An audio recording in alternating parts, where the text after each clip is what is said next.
Hey everyone, welcome to FTW Philly, presented by Temple University. I'm your host, Marissa Magnata, joined by my lovely co-host, Rosemary Kelly. Rosemary, I have a question for you. Do you consider yourself a homer? Do you love everything about Philadelphia? I do. That's a great question, Marissa, and I think it's one that I can speak super proudly about, is that I love Philadelphia.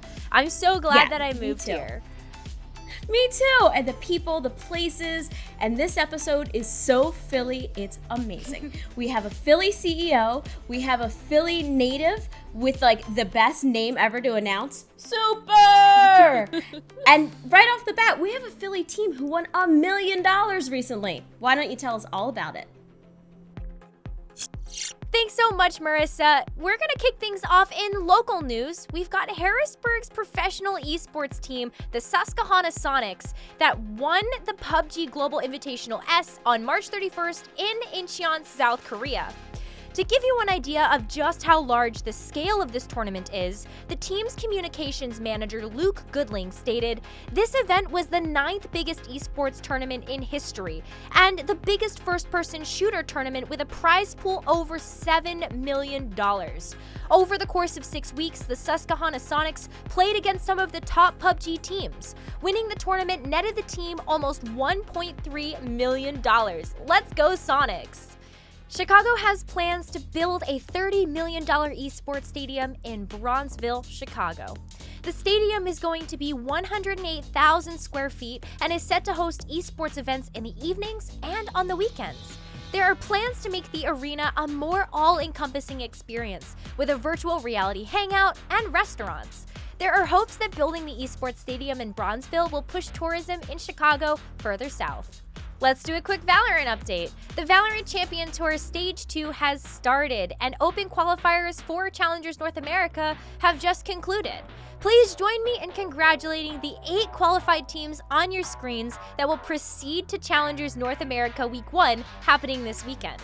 The tournament officially starts on Thursday, April 8th, and Week 1 will end on Sunday, April 11th. You can check out all the action at twitch.tv/NerdStreetGamers. That is NerdSTGamers. Last but not least, let's get some news about the Overwatch contender scene. Last week concluded the first tournament of Season 1 of Contenders for both Europe and North America. Let's talk about Europe first. In a not-so-surprising turn of events, British Hurricane were able to claim the victory once again, starting their reign of terror throughout the European Overwatch scene. Last year, British Hurricane went virtually undefeated in official Path to Pro matches, and having a lot of moves up to the Overwatch League left the team with many holes to fill. Looking good for the new team. In North America, the competition is as stiff as it has ever been, but it was Revival that claimed the very first title. Both regions are looking great, but make sure to check out Australian, Korean, and Chinese contenders. You can earn the Echo and Brigitte contender skins this month by watching all of the Overwatch action. I can't forget about the Overwatch League.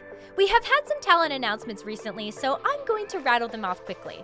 Wolf is not returning to Overwatch League to cast, Hex is becoming an Overwatch League producer, Vicky Kitty from Contenders is moving up to cast with Jaws, and of course Uber and Mr. X plus Bren and Sideshow will be returning to the Overwatch League.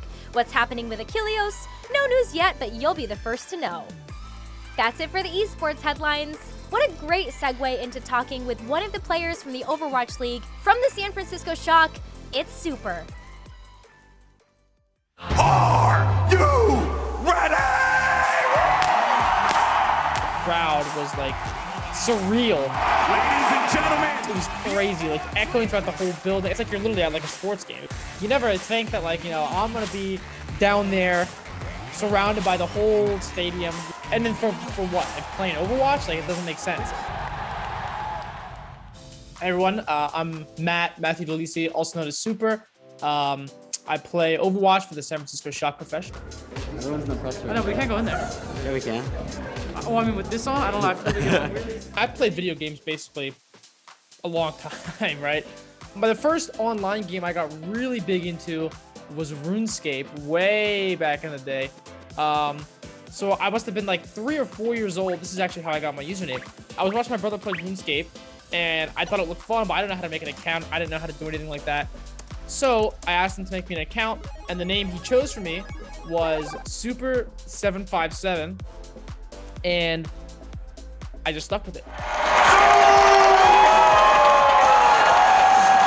The first PC competitive game that I got into big was TF2, and that's probably where I would say most of my like mechanical skill comes from, because I played that for 4 or 5 years before Overwatch came out. And then I wasn't even that interested in Overwatch originally, but I had friends from TF2 that I met through TF2 who were gonna switch over to play Overwatch and try it out. And I was like, you know what, if they're gonna try it out, I might as well. And I actually started to really enjoy it. But the big problem with me compared to everyone else was that my computer at the time was a toaster, basically.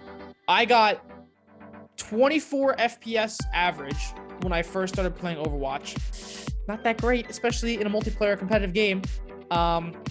So the role that I went with for the time being was tank, because aiming was not as vital on those characters as would be like McCree or Widow or any other DPS. Oh boy, the double kill off the pin from Super. And then eventually when I got a better computer, I was just already so used to playing tank that I just stuck with it. Shut up, he lays it down. Izayaki forced to a transcend. They've already lost fight in their main tank way. Shock reached out to me, you know, they laid out this offer, they laid out this plan for me. And, you know, I had to think about it, convince my parents a bit, right? But then after all that, I accepted and I joined the Shock. With Super, he has an excellent read of the game, and it's something that people rally around. Sleepy, I don't know how much you're calming, but I want you to calm a lot this game, and I want everyone to focus everything they do around Sleepy. Give me up. Things weren't always smooth and dandy at the beginning. We're still kind of basically trying to find our footing and all that kind of slow process. Both supports are now down for the Shock build. They're not going to be able to come away with it. And LA Valiant will come back and win it. Thought of playing like video games professionally, it like seems really cool, something you want to do, you'd be ecstatic about it. And I think a lot of people don't realize like what it takes to kind of compete and be a professional and like maintain your position at the top, which is something I did not realize at the time. There was always like a constant pressure of like wanting to improve, wanting to get better, needing to improve and get better, because otherwise if you don't, people will get better than you and surpass you. A lot of people who get into esports, like they start off really young, right? And so for a lot of people, it's the first time like having a job or, you know, doing anything that requires like serious commitment. I think it's important that if you're passionate about it, that you go for it. If you're only in it like just to make money from it, then it's like you won't enjoy it. So like if you don't enjoy it in the first place, you're not gonna want to, you know, put in the time to become the best player that you can be. Hey boys, we got this. He needs to make a huge play right now. And the Shock are playing so aggressively. Oh, beautiful. San Francisco flip it on its head, and they're going to the grand finals. The match that Back in 2019, that was a really big year, especially because finals were in Philadelphia, which is, you know, where I'm from. We were just kind of a well-oiled machine. I don't know, everyone like trusted each other, everyone knew what everyone was going to do. We knew going in that we were going to win. TC is down already though. They've lost their main tank. The San Francisco Shock are the 2019 Overwatch League champion. Being on stage and winning and holding the trophy, celebrating my teammates. I mean, all that stuff was just crazy. You don't think something like that would ever happen to you until it does. And then you're like, okay, well, that's kind of weird, right? But we felt like, you know, all of our hard work paid off throughout the season, and, you know, the hardships that we went through and struggles and all that stuff, that it, you know, it meant something. I'm kind of an indecisive person, and I don't really think too much about like what's coming in advance. So I guess it's kind of hard for me to say like what I'm thinking about for the future of like esports and Overwatch and me. I kind of just take it one day at a time, and I guess just see what happens. 3, 2, 1, Shock! Super is awesome. Are you best friends with him? I feel like you would be. I wish I was best friends with Super. I really like him, but I don't think he knows who I am, and that's okay. Well, I think after this week, he's gonna know who you are. Super! Give Nekra a call. She wants to be best friends. I think it worked. Maybe it worked, Marissa. Thank you for being the best wing woman ever. But Always. speaking of Overwatch, I've got a question for you. Yeah. What are you doing this weekend? You want to play some Overwatch? Nothing. Yes. I have all the time in the world. Let's do it. Well, coming up after this short break, we're going to be talking all about the Overwatch Archives event and what's in store for it.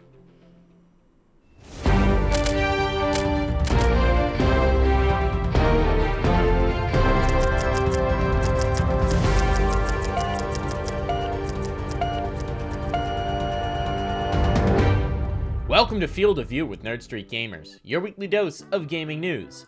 I'm Darth Mike coming to you live from the streets of Kings Row. We've got a bunch of news to get into before the payload gets here. Overwatch's Archive event drops this week and runs through April 27th. Now, the Archive event is where Blizzard gets to delve into the backstory and lore of the Overwatch world and take the players along for the ride. It seems this time they might be taking things in a bit of a different direction and leaning into the historical aspect of things. The two skins we've had revealed so far at the time of this recording are a samurai skin for Genji and a musketeer skin for Widowmaker, which makes me think we're going to be taking things in a more real-world historical direction. Could be a lot of fun. And in a big break from history, it seems the skin designers have finally resisted the urge to put Widowmaker in a skin-tight bodysuit. This time, she's in tights, with a thin flap of cloth covering up that booty. They say cheaters never prosper, and today that's certainly been the case. Chinese authorities working with Tencent have busted what's being called the biggest cheating ring in video game history. The ring reportedly turned over $76 million in revenue, and in the process of the bust, 10 people were detained in connection with the ring, and over $46 million in assets were seized, including luxury supercars and other high-end goods. The cheating ring made cheats for games like Call of Duty Mobile and Overwatch and sold them on a subscription service for somewhere from $10 to $200 a month. They were raking it in. Hopefully, now that they've been busted, we're gonna wake up to a lot of cheaters being banned and our lobbies looking a whole lot cleaner. While there can be no physical event this year, I am happy to share that for the E3 we will have, it'll be free, open to anyone who wants to view it. After a report earlier this week that some premium content might be behind a paywall at this year's E3 event, the ESA, the organizing body behind the event, came out to clarify that all content at E3 2021 will be free to anyone who wants to view it, and that is fantastic news. If there was an in-person event, it's not like the broadcasts would have been behind a paywall, and so it's great that as many people that want to consume these announcements, reveals, and expositions can do so. The event runs the week of June 13th for several days of broadcasts, so be sure to tune in to one of the biggest reveal shows in gaming. Apex Legends Season 9 is right around the corner, and according to some comments from Respawn devs, it's going to be heavy in the Titanfall content.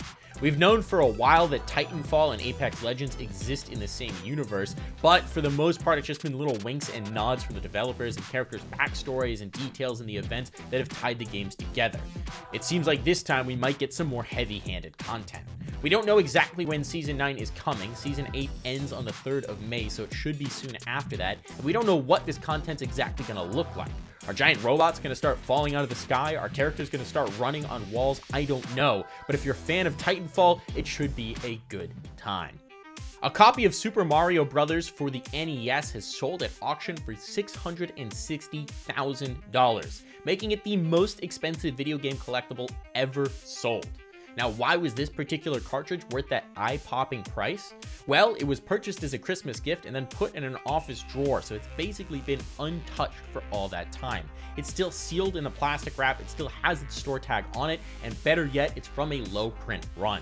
All things that make collectors go gaga. And so one such collector was willing to shell out the big bucks to secure the game. I just want to know what the conversion rate is of that $660,000 into giant gold coins. That's it for this week on Field of View with Nerd Street Gamers, your weekly dose of gaming news. Now, I haven't quite gotten my ult charged up yet, so I'm going to go ahead and get on that and, Bombs away! Oh, no. She shoots, she scores.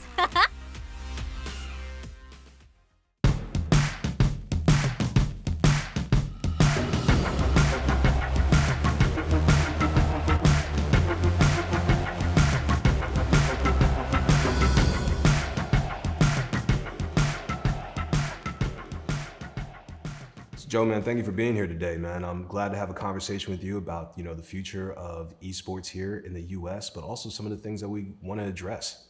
I think this is a great conversation, and you're the perfect person to talk about it with. Thank you for having me. Obviously, we're going to be talking about our favorite thing, which is gaming and esports, but I would love to get your take on what do you think about the esports culture in comparison to, Europe and Asia, but specifically over here on the US side. Gaming in the US can be at the forefront because we have the entertainment capitals of the world in the States. And I think once we figure out how to bridge entertainment and gaming together, not just with one-off collaborations or doing a digital concert inside of a game, I think once you start locking those two together and creating content, something that we're going to explore at T1, this year in the music side. And we did that with our music video runner. I think there's an opportunity to kind of put those two together and explode and leverage both of the audiences, both of the music talent, the artists, and the gaming teams and the individual players themselves. Right. So talk to me about this. It's not the fact that, within esports, there seems to be a few different buckets. There is the commentary or the production based around, the teams, but then also based around the personalities, and what we're able to do with that. So please talk to me about investing and not just into the team, but also, their players and their brand, and what does that look like for the esports industry? Well, I think each org's different. We kind of view games in two different buckets. One is kind of those tentpole games that are gonna generate the revenue and the eyeballs. Those are games like League of Legends, which we've won 3 world championships at, or I would say Valorant, which is also Riot's game. Those are games that you can build around. The other subset of games are kind of brand builders and marketing extensions. You look at a game like Fortnite. It's really about social media. It's about doing live concerts. It's about other publishers' IPs being in there, whether it's Star Wars characters or Marvel. And that's a great brand extension. And when you sign creators for that type of game, you're getting a different audience than someone that is really into League of Legends. Just because you like gaming doesn't mean you like esports, right? Esports is very niche compared to like gaming fans as a whole. But we try to invest in our players so when they're done being pros, there's an avenue for them to do something else with their skills. Because like typically a pro's retiring, mid-20s? Mid-20s. And they've probably started playing professionally 14 years old. So what are you gonna do with the rest of your life? Because at 25, there's a handful of people that can retire. Right. And everyone else needs to figure out what's next. So for us at T1, it's providing opportunities to transition to content creation, being a streamer for us, or just using your institutional knowledge to kind of help us grow the business, globally. What are some of the key performance indicators that make us attractive for sponsors? Because I think a lot of these things get lost in the woods and don't really talk about in the business aspect of like presenting a product that is well received. What are those things that you keep in mind when you see something that is a hot product? I would say there's a couple. Obviously, from a competitive standpoint, the more you win, the more attractive you are to everybody, right? Winning kind of cures all. It's like penicillin. From a business perspective, companies want to know if you have that global reach. Sponsors are looking at where you can activate against their investment into you and which platforms. But they also want to be brand safe. Not every sponsor wants to be in every single game. There's a lot of sponsors that are shy on first-person shooters, right? So how do you curate an environment for them that they can be part of the organization while kind of cherry picking where it makes sense for their brand? There's new games coming out every year. So how do you know who's going to pop, what wave to ride? I think it comes with two prongs, right? It's the stuff that you already know is going to work, or things that have already been successful, things that might be like generational content, things that you're able to reminisce over, which would be things that come from our generation, but also things that are trending. Because some things are great for shelf life as a great retweet, but how do you go ahead and pivot and make that piece of content on your own? So I think it's when you're able to hit 2 of those 3 boxes that you weren't really planning on seeing come together. Among us, AOC, we have politics, now we also have feminism, and then we also have technology, and now we're bringing community together. That is something that we either want to comment on or figure out how we go ahead and see where we can go ahead and put it in our own bucket. Gaming's been a part of Americana since the 70s, Coleco, insert whatever system. I'm not even going to disrespect it like that, but regardless, I would like to get your take on where do you see the genre in the next 3 to 4 years? From an industry, we need to grow up to be mainstream. And what I mean by that is we need to be better as a collective. I think a lot of the problem that gaming faces is the toxicity. The sexism, the racism, the hatred that you spewed if you don't like a streamer or an influencer, things like that. It's not dissimilar to what traditional sports have dealt with, but with gaming, because we are digital. When COVID hit last year, we didn't shut down. We just moved online, but so did all the commentary. We always tell our players, like, see something, say something. Like, you have a platform, you have to shut that stuff down. You can't allow that to happen. But we're never going to be mainstream if half the news articles about our industry is like toxic behavior, like what all the internet comments, the bullying. Like, that's not going to work. Like, brands aren't going to want to be a part of that. So I think if we ever want to be truly mainstream, and like, you gotta police yourself, you need the publishers to step up and build tools and do that. Building up infrastructure is even more necessary in today's world because we've proven that we can do everything online. Traditional pro gaming is typically done on PCs. PCs cost $1,000+ plus all the bells and whistles. How do you bridge that gap with providing the accessibility of becoming a pro gamer? How do you help level up the infrastructure? I think there's a few parts. The first one, though, would be the game developer and the game publisher has to be aware of who's consuming their content. It can't just be white or Asian by default, and we're seeing it in the representation of certain designs and people that are implementing in the game. Now it's about not only do we just respect the consumer, we need to go in and onboard those people that can speak to that space. If you're not creating the infrastructure, you reduce the amount of having quote unquote unicorns into the space. I shouldn't be the one and the only Black person to be in the position that I am. I should be the first of many. And that comes with, making those inroads and connecting directly to these conferences that are either starting off on their own, creating their own teams, or creating their own leagues. And I think that's kind of how not only does the esports industry represent themselves in the most positive way, but they also invest into the communities that are ultimately going to be there. What is Philly and where do you see the Philadelphia and the esports intermixing over the next few years? I think what gaming is going to do is going to usher in the era that people realize that Philadelphia is a tech hub. It's a technology city. We have the infrastructure in place. A lot of startups are here in Philadelphia now. We're going to be an esports hub on the East Coast, right? You're near New York, DC, Baltimore. You have access to all the big cities you need, but Philadelphia doesn't need to go anywhere else. We have everything right here. It's like you saw Overwatch Grand Finals in Philadelphia. That was a big event, sold out the Wells Fargo Center. There's opportunities for more of those types of events to come to Philadelphia. I think you're going to see it accelerate in the next 3 to 5 years because Philadelphia is kind of ripe for the opportunity and ready to go. And most of the things are on the West Coast. And as more games pop up and more people need kind of a new home and a more cost-effective solution than being out in LA, Philly's right there, ready to go. Absolutely. Joe, thanks again for sitting down here and talking with me about all things gaming, and I'm looking forward to having more success in the future. Thanks, Kyle. Appreciate it. Anytime. You know that they say Philadelphians make the best sports fans? Well, in my opinion at least. I'm gonna take that a step further and say that Philly sports fans make the best CEOs. I'm looking at you, Joe. I see what you're doing. It's always great to hear from Joe Marsh, especially because he adds such valuable insight into esports and its communities. And it's also great to hear about the lifestyle of esports and how we can make esports more mainstream. Absolutely, and he's bringing this city into like a new frontier, and it's going to be amazing. Well, that's going to do it for us for this week. For Necra, for the whole crew behind FTW Philly, presented by Temple University, I'm your host, Marissa, and we'll see you next time.